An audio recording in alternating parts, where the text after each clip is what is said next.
Hi everyone, this is Jason and Sherry. This video is to all of you backpackers out there thinking of paying Australia a visit.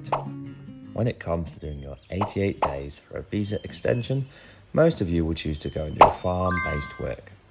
However, if being stuck on a farm, getting dirty and in the heat all day doesn't sound like fun, maybe you're after another way, like hospitality.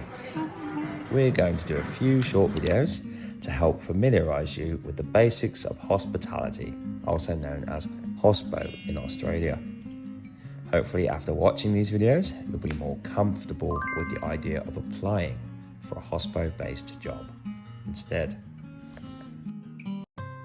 Hi everyone, in today's video we will introduce job positions within the hospitality industry and give a little advice to help you decide which job role would be more suited to you. The main teams are divided into back of house, which is the kitchen staff, and the front of house teams. Front of house team is made up of the following: bartenders. These people are responsible for taking drink orders and making them. They also look after the hygiene on the bar side. You do need an RSA to be able to do this job, although it's not urgent, as you can get it once you've already started working, but it does look better on your resume if you already have it. This would be suited to you if your level of English is pretty good, with both speaking and listening. You'll have to try and understand drunken guests with various accents, which can make it a little difficult, especially in a noisy environment. Food runners. These lovely people are responsible for taking the food to the customers, collecting empty plates, empty glasses, and cleaning tables. This is a good position for someone who has a mild grasp on speaking English, as all you need to know is the name of the meal you're holding and which table you're going to. It's also a position that venues do like to give to new starters. Baristas. Baristas can be found in some bars and restaurants, but mainly this is a dedicated role found in cafes. Certificates can be obtained to help with applying for this role. However, most places will teach you on the job.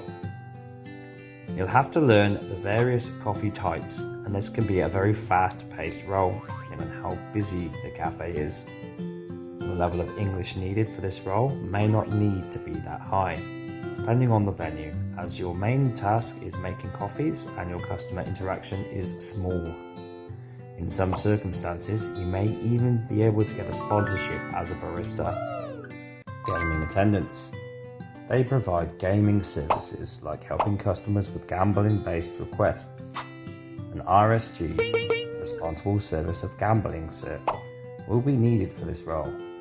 Unlike the RSA, this certificate will be needed before you can start this job role. Gaming attendants normally do get paid slightly better than the bar and wait staff. The level of English required for this role would be similar to that of a bartender, as you'll have to talk to customers and help them with their requests. Bottle shop attendants, selling and restocking alcohol and soft drinks, etc. This is basically a retail position. Again, you'll have lots of customer interactions, so English speaking and listening does need to be quite good. Also, if you have a knowledge of Australian alcohol, this would be helpful.